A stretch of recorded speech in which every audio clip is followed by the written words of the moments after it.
കേരളത്തിന് പുറമേ തമിഴ്നാട്, പശ്ചിമ ബംഗാൾ, അസം നിയമസഭാ തെരഞ്ഞെടുപ്പ് ഫലവും നാളെയാണ്. തമിഴ്നാട്ടിൽ ടി.വി.കെ എത്ര സീറ്റുകൾ നേടുമെന്നതാണ് ആകാംക്ഷയെങ്കിൽ ബംഗാൾ ബി.ജെ.പി പിടിക്കുമോ എന്നാണ് രാജ്യം തന്നെ ഉറ്റുനോക്കുന്നത്. തെരഞ്ഞെടുപ്പ് ഫലം നാളെ വരാനിരിക്കെ ജയിക്കുന്ന സ്ഥാനാർത്ഥികളെ റിസോർട്ടിലേക്ക് മാറ്റാൻ ടി.വി.കെ അധ്യക്ഷൻ വിജയ് നിർദ്ദേശം നൽകി.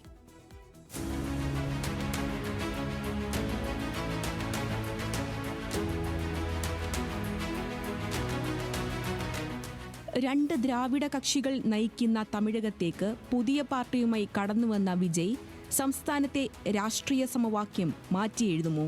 എങ്കിൽ വിജയിയുടെ ടി.വി.കെക്ക് എത്ര സീറ്റ്?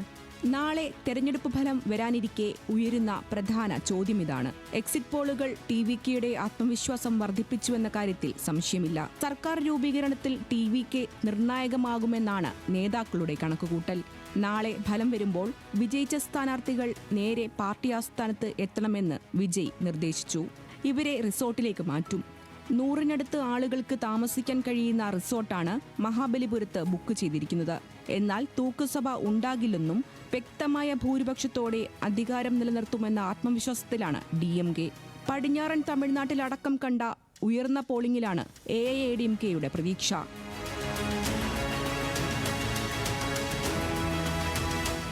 പശ്ചിമ ബംഗാളിൽ തൃണമൂൽ എന്നാൽ ദീദിയെങ്കിൽ BJP നയിച്ചത് മോദിയായിരുന്നു. സത്യപ്രതിജ്ഞയ്ക്കായി സംസ്ഥാനത്തെത്തുമെന്നായിരുന്നു പ്രചാരണം അവസാനിപ്പിച്ച് മടങ്ങുമ്പോൾ മോദി പറഞ്ഞത്. കുടിയേറ്റം, സ്ത്രീ സുരക്ഷ, വികസനം അടക്കമുള്ള വിഷയങ്ങൾ കേന്ദ്രീകരിച്ചായിരുന്നു BJPയുടെ പ്രചാരണം. SIRന് പുറമെ ബംഗാളി വികാരവും തൃണമൂൽ ആളിക്കത്തിച്ചു. കഴിഞ്ഞ തെരഞ്ഞെടുപ്പിൽ വടക്കൻ ബംഗാളിൽ നേട്ടമുണ്ടാക്കിയെങ്കിലും തെക്കൻ ബംഗാളിൽ തൃണമൂലിന് തന്നെയായിരുന്നു സർവാധിപത്യം. ഇവിടേക്ക് BJP കടന്നുകയറുന്നത് എത്രത്തോളം എന്നതിനെ ആശ്രയിച്ചാകും മമത യുഗം തുടരുമോ എന്ന് നിശ്ചയിക്കുക. അസമിൽ തുടർച്ചയായ 3ാം ഭരണം ഉറപ്പെന്ന ആത്മവിശ്വാസത്തിലാണ് BJP. നിശബ്ദ തരംഗം അലയടിച്ചെന്ന പ്രതീക്ഷയിൽ കോൺഗ്രസും. തമിഴ്നാട്ടിലേതുപോലെ ടി.വി.കെയുടെ പ്രകടനം 30 സീറ്റുകൾ മാത്രമുള്ള പുതുച്ചേരിയിൽ നിർണായകമാകും.